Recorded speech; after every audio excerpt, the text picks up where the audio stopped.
one day, that lion gets up and tears the shit out of everybody, runs like the wind, eats everything in his path. Because every once in a while, the lion has to show the jackals who he is. She gonna say, how? I don't owe that bitch no loyalty. I said, you don't have to owe nobody no loyalty. But I said, at what age do you feel like that's wrong? I said, karma's a bitch, and they got everybody's address. Right. So, my thing is, you can feel like, oh, I don't know, oh, that bitch no loyalty, whatever, right? But at the end of the day, like, certain shit, like, as dudes, we would never do that. Like what? Like, we never gonna walk up in the chick house knowing she got a boyfriend in the house. She sharing with her boyfriend. Oh no, no, we don't do that. Because we know the possible shit that can come from that.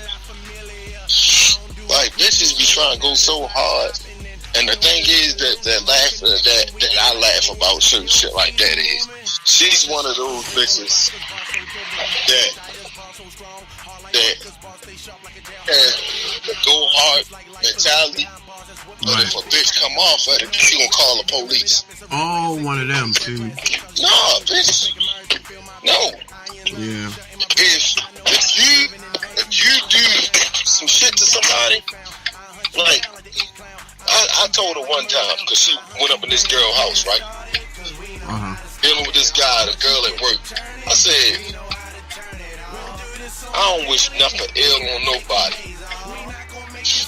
But if that girl come home and catch your ass in that house one day, you deserve everything that come to you. She gonna beat the dog snot up out of that girl. She gonna say, well, I'm gonna just call the police. I said, for what? You in the wrong. I said, if you feel like you can go that fucking hard and go like that, then why you can't take everything that's coming to you? You know why that is, man. You know that why? Because people want what they want when they want it. See, one of the points that you brought out that I like is you said you don't share stuff with people that don't support you. Yeah. And you know, I wanted to touch on that topic today because that's how I'm feeling. I woke up with that on my mind. And you called me before I called you. Actually, I was on the phone with my sister and we was talking about the same thing. Like, you don't, it's an emptiness you feel when you talking to somebody about something that they clearly don't have no, like, they just don't, like, it's like no recollection. You just talking. And you be like, yeah, you so excited, and they just all down. You know, and then at the end of the day, if you that excited, if you share something with somebody and they not a level under or a level up or the same level where you is as excited that you are, then I don't think that they support you. I mean, I don't think it's necessarily that, but what I think is, and if somebody got something good going on with them in their life, even you can be in a shithole, yo. You feel me? You can be down and out. You should be happy for them if you really fuck with that person. You feel me? Like, I done been in relationships, yo. I done been in a relationship where so it ain't just homeboys or whatever the case is. I done been in relationships where my life started changing and I started getting better jobs and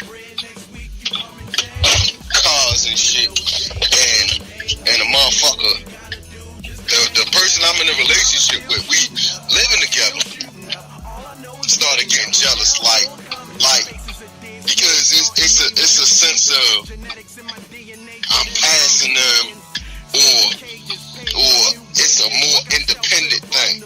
You feel me? You don't have to depend on them for shit. Well, that could work both ways, but it's all in your perception. It's about who perceives what, and you got to realize where they at in life. And my thing is,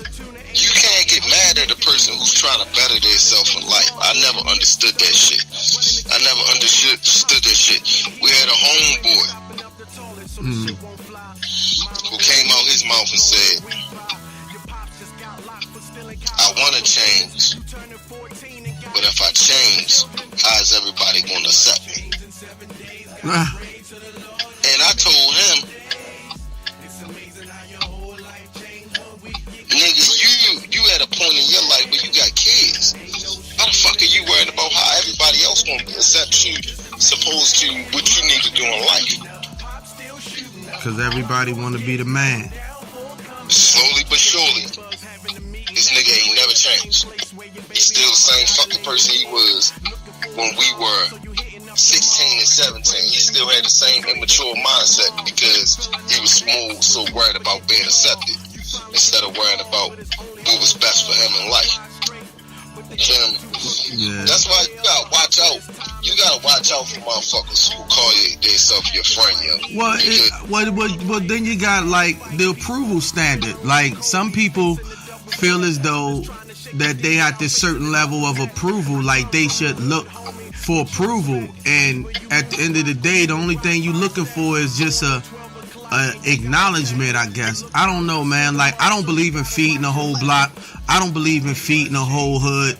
I don't have that mentality. So if my brain is working on, if I'm coming to you, then I think that you believe in me. I'm not coming to you for any real concrete solid advice. Most people think that they can fix everything. Some stuff is not fixable. I believe that too. Some stuff is just what it is. You just have people out here nowadays who, like, I don't know, man. I don't know how to put it, but motherfuckers will take advantage of you if you give them a chance to. Every day, all day, twice on Sundays. And people don't realize that shit, man. Like, people don't realize how deadly people we call our friends can be, yo. Oh, I realize it. I'm a firm believer in that. At the end of the day, them motherfuckers don't care about nothing but their self. Like you can realize it when you tell them what the fuck you got going on in life. You feel me? Or what you need. Like, okay, for example, I had a situation. I loaned a certain individual some money. Right. Letting it out now. You letting it out now. And I told the motherfucker, when I first loaned him the money, I said, yo, this is my car money. Yeah, so whatever you gonna do, boy. I need this money back. You feel me? No ifs, ands, and buts about it. Right? Right. Alright, yo, I got you. Yo, I have it back to you within the weakest time. Cool. You feel me? They ain't never get the money. Do you run into a little snag or whatever the case is? So I'm letting dude know, like, yo, come on, yo, like this is like he run into a little snag. Instead of him saying he run into a little snag, he going to hide. You feel me? Like, I call that, you know what I call that? I call that the Bmore state of mind. That's what I call that. That's the Bmore state of mind. Oh, I'ma duck him out of sight, out of mind. Yo, it's two things that people don't forget in life. They don't forget a body and they don't forget money. Those are two things. They don't forget when somebody get killed, and they don't forget when somebody owe them money. That stays for a very long time. So, nigga basically put me in a shamble. I was still blessed, you feel me? I was able to get a car the following year. It just put a delay on my game. And it put a damper on the friendship. Yeah. So my thing was, you know, instead of coming at me like a man and talking to me like a man should have been and said, yo, I fucked up. You know, how can we make this shit right? The nigga just basically like abracadabra, poof, disappear. Yeah, for a few years or whatever. And nigga try to pop back up this year, last year, whatever the case is, with like some type of fucking apology, like. So let me get this straight. You loan somebody your money to help them out. Uh-huh. And they duck you out and put you in a bind. Exactly. But see, my thing is, like, I've never been a nigga who came off as like no gorilla killer or nothing like that. Like, nigga, it ain't about the money, it's more so it's about the present. You feel me? Right. If you ran into some issues, you come at me and you address me like a man, like you would expect me to do after she was on the other foot. Hey, I'm gonna tell you what they told me. Everybody don't think like you, so he probably think this is a normal. You're right. You know what I'm saying? That gets to the point of where I really want to go at about morals, yo. Oh, morals? Oh God, let it out now. So, like you think when you going through life, you think like, okay, everybody should have the same moral standpoint as I had, right? Right. But then you start realizing a lot of motherfuckers ain't raised on morals. They weren't taught morals growing up, because you start saying some of the dumb shit motherfuckers do, and then they stand behind that shit like, oh, we supposed to be family, or we supposed to be homeboys. You like a brother to me. But if you feel like that shit, then why the fuck would you feel like it's cool to fuck somebody over that you feel like they supposed to be like a brother to you? You feel me? You know why people think it's cool? Because they have no morals, they have no standpoints, they don't have anything going on in their life. You understand what I'm saying? When you ain't got nothing going on in your life, you know, I used to think that this term was a joke. Like, everything I grew up I thought was a joke, like misery love company, because so many people say it so much that it don't seem like it's real. We used to hear that. We used to hear that about our friends all the time. All the time. And you be like, man, my mother just don't want me to have no friends. And now we know, mama no love like the back road. And half the time, it ain't your friends that be the miserable motherfuckers. It's to your family, man. Oh yeah. Like I got so many family members who ask me like, why am I so close to you more than I'm close to them?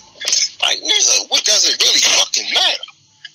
Like, is it like, I ask them when they ask shit like that, like, nigga, have you been around every fucking day? Do you call and check on me on the regular? Do you see how I'm doing? Like, niggas just be in their feelings just to be in their feelings, just to say some shit. And I never understood that shit, though. Like, definitely let me out now. The jealousy of niggas, yo, is the crazy thing with me, yo. Well, you know what I say about family? You can't pick them. They just come. They just show up. They show up, and they show up to the cookout. They show up in your life, and they take all these plates home, and they put a dime to anything. That's how I look at family. That's how I perceive family. They show up to the cookout, take plates. You know, we done been through that process. Exactly. Motherfucker, I ain't seen you in 10 years. We moved somewhere that got a pool in the yard, and then nigga, y'all niggas just start showing up like, nigga, where the fuck y'all been at? Yeah.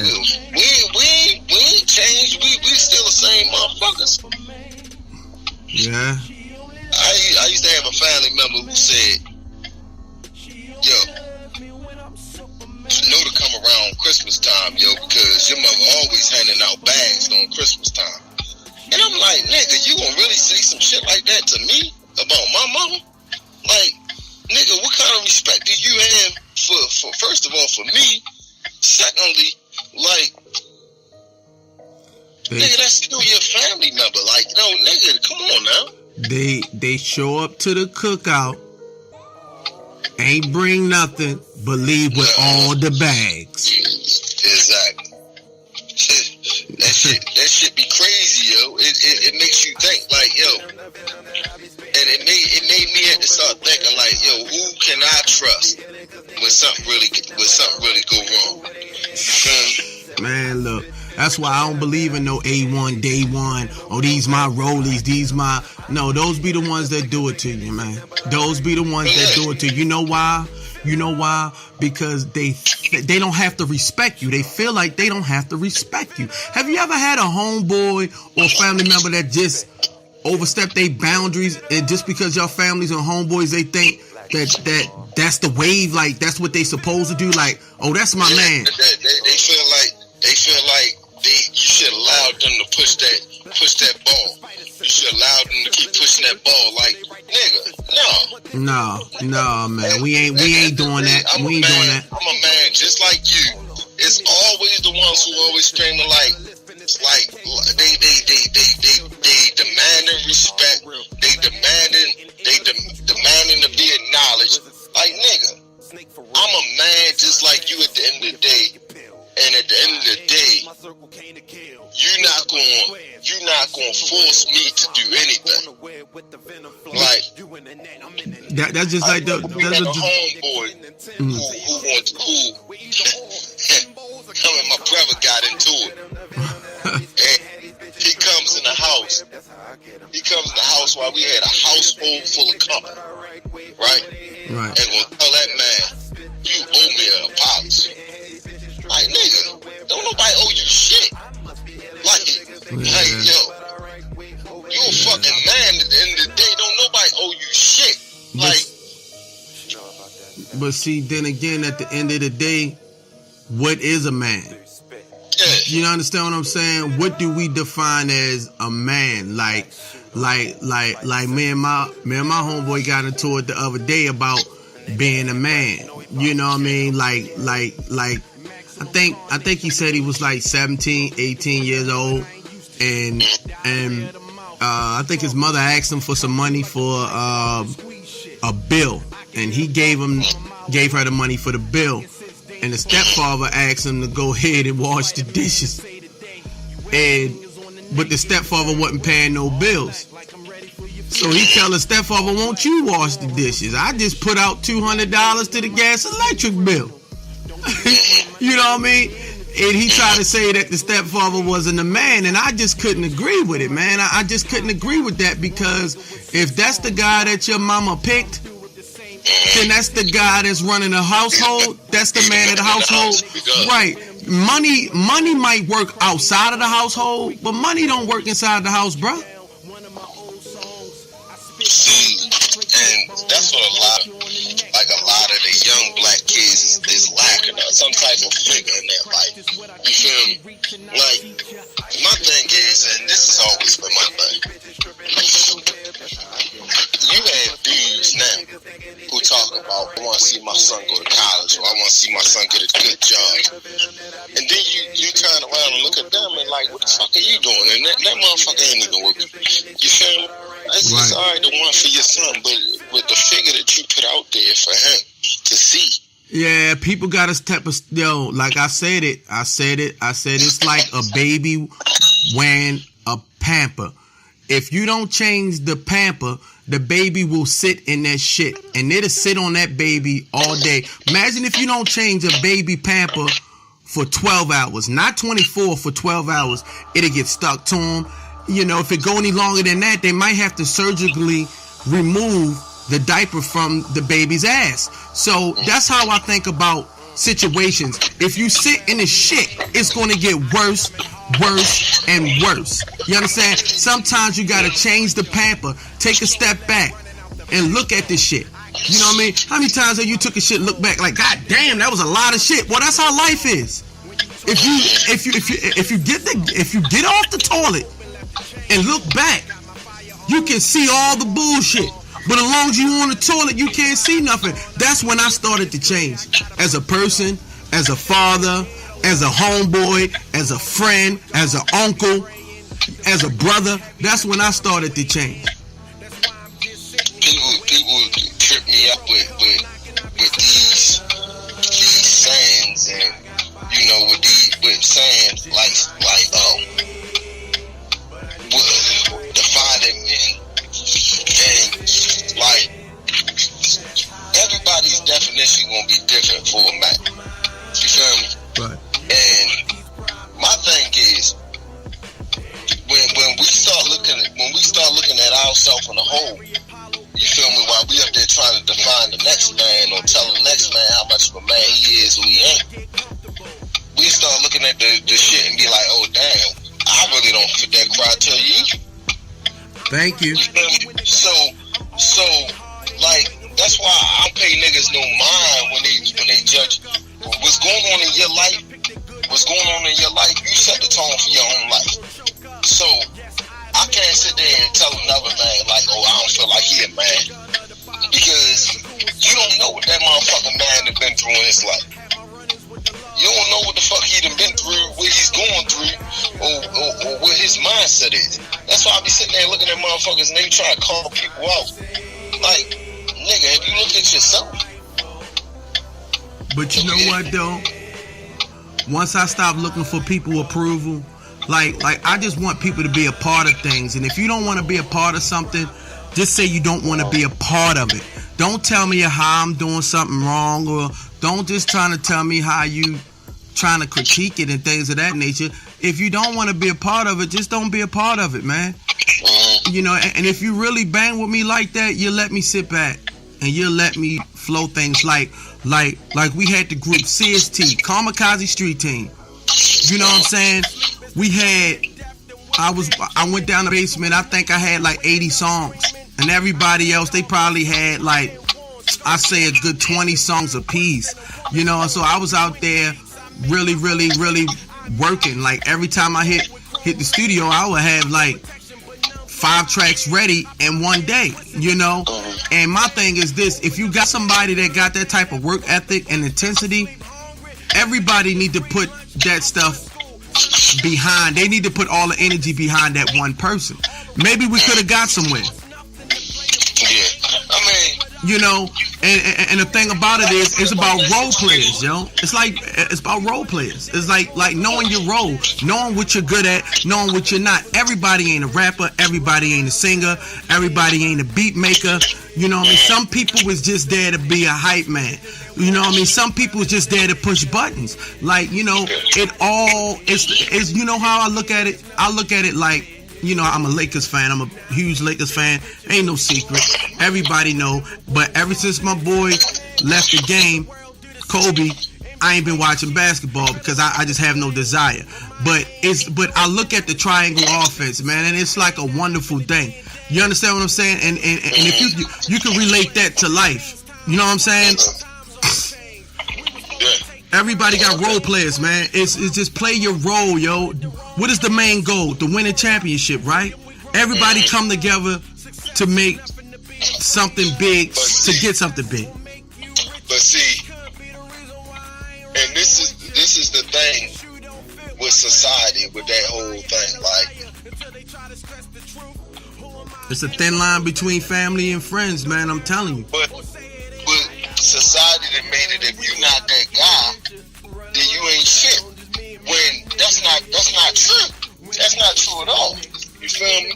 Right. Like, and that's why everybody want to be a star. Like, everybody want to be the man when they surrounded by other guys.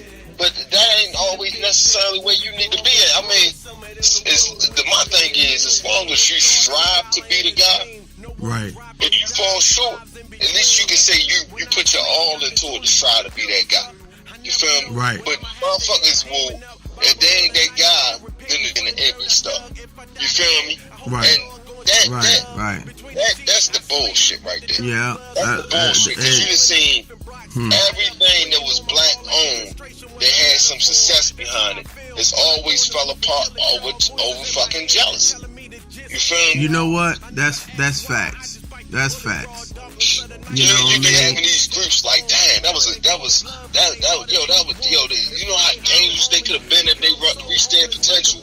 And if anybody hearing this podcast, if anybody gonna hear this podcast, y'all can go ahead, call me up, and y'all can get on the show. If y'all agree, if y'all disagree, you know, let me hear your side of it. You know what I mean? Y'all tell me a story. You understand what I'm saying? But this is locks. We locks. We living off of experience. You know what I mean? I mean, you know how much talent that everybody has, like, around you, and if y'all can just like gather it up and get this big ball of energy and get ball rolling, everybody could be successful. But it goes back until way back in the slavery days, you know, how they put us against each other, and things of that nature. And it just carries on from generation. You would think it would be dying out by now. Too many egos, man. But that's why I like the young generation of rappers, man. I love the young generation of rappers. Look. I'm gonna put it in the simplest term. I coach with a bunch of white guys, right? Right. Listen, last year we went out there, we went 10-2, we won the championship, right? Right. White guys, right? White guys, right. Nobody had no ego problems. Nobody, thought their role was bigger than what it was. We won the fucking championship, right? Right. So this year, the big guy who basically been in charge of the whole shit came back from Michigan. He was coaching at Michigan last year, right? Right. So the guy who was the head coach last year took a back seat after he won the championship with this team, right? Took the back seat and let the big guy take the head coaching job back. Oh, right? wow. Okay. Now, he just won the championship last year. You would think this motherfucker be like, man, fuck that. I ain't taking no backseat from nobody. I won the championship with this same team. You feel me? Why I'm going to take the backseat? I'm the head coach, right? Right. No, he stepped aside, put his ego to the side, knowing where he could be at right now. But he took the back seat because he felt as though that, fuck it. It is what it is. We're going to keep on winning championships because I know how the shit is. But it's the big picture, though. I told you we went 10-2 last year. We 8-0 right now. But see, and yet,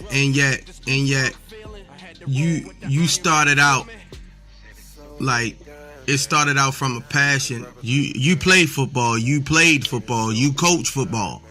You understand what I'm saying? Mm-hmm. And by yourself. I mean, even I come out to a few games, but that's not what I'm into. But I still sit back and I listen to the stories and I promote. And I ask people, yeah, they used to go to this school, they used to go to that school, and I promote. I say, yeah, I got a homeboy that coach over there. You know what I mean? Like I'm always see, that's what I'm saying. Some people don't know what it is to support a person or take the back road or take the back seat or propel somebody, man. The biggest part when it comes to black people, the biggest part, two big things. Mm-hmm. That kills black success every time. Mm-hmm. Egos is number one. Well, that's the number one killer in America. What else? Recognition is number two. Yep.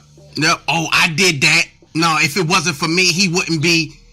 No, man. Recognition is number two, and that goes from both parties. Ego from the guy who's not the big man.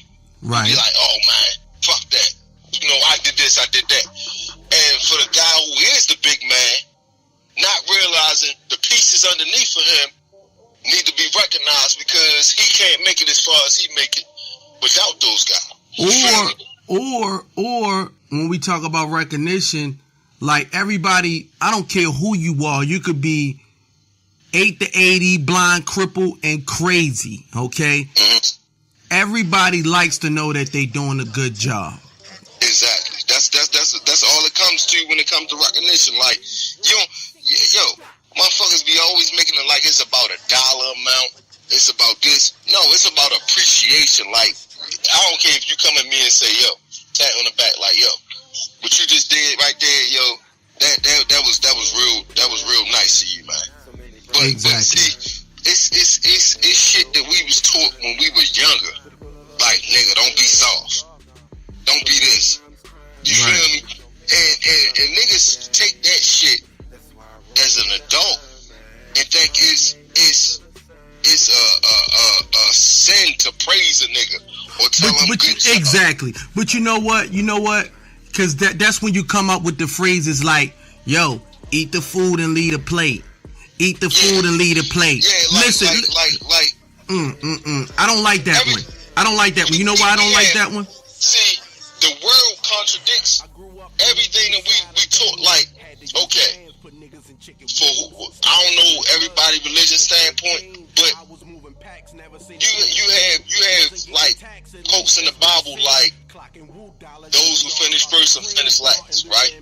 Okay, I ain't gonna quote. I can't remember that. First, yeah. Right. Yeah, so, something like that. Yeah. So, if we had quotes like that, and then you have dudes who would be like, everything's a competition. That's what the world puts it out as. Everything's a competition. So it kind of contradicts what it's saying in the world. I mean, in the Bible, in the world, like, basically, like, you can't be no, what's the word I'm looking for? Basically, like, you gotta be a predator, you can't be the prey. Oh, yeah, you gotta go out there. Yeah, but see, you wanna hunt every day. And that's not, like, I've never been the type of dude that if I want to get by, I'm willing to step on the next man. Oh no, that ain't my mentality. My mentality is if I'm comfortable, then if I'm comfortable with the situation I'm in right now, then if somebody's gonna acknowledge me for where I'm at, and then they'll move me up from there. But I'm never gonna be like, yo, such and such over there ain't doing what the fuck he's supposed to. Oh, you talking about brown nose and then Coonan? Nah. Yeah. Watch how such and such work, and I can do it 10 times better than he can, man. You feel me? Niggas do that shit all day long. Yo, I used to be at a job where a nigga was a brown nosing motherfucker, boy, and I used to laugh at the shit because it'd be like, nigga, when you get in that position, they gonna do the same shit to you to get you out of there. Like, so why is you doing that shit to somebody else, man? Like, look, that shit ain't cool on no terms, yo. But look, I understand, like, you been in a position and you gotta be hard on your homeboys because you want to keep your job. But to sit there and destroy the next man character so you can get ahead, I be looking at niggas and I be laughing my ass off like, yo, y'all niggas is crazy, man. Y'all niggas is crazy for this motherfucking dollar. I don't think I'd be that crazy for $1, yo. They corny and they corny. Yeah, I mean, but see, that just goes off to show you. That just goes to show you what people think success is. You know what I'm saying? You can't measure success by dollar amount because you could be up here chasing that money and then lose your family. Been there, done that. Been there, done that. You know, and I wasn't happy about the dollar amount. And I always tell everybody, but mainly, yo, success is how you feel.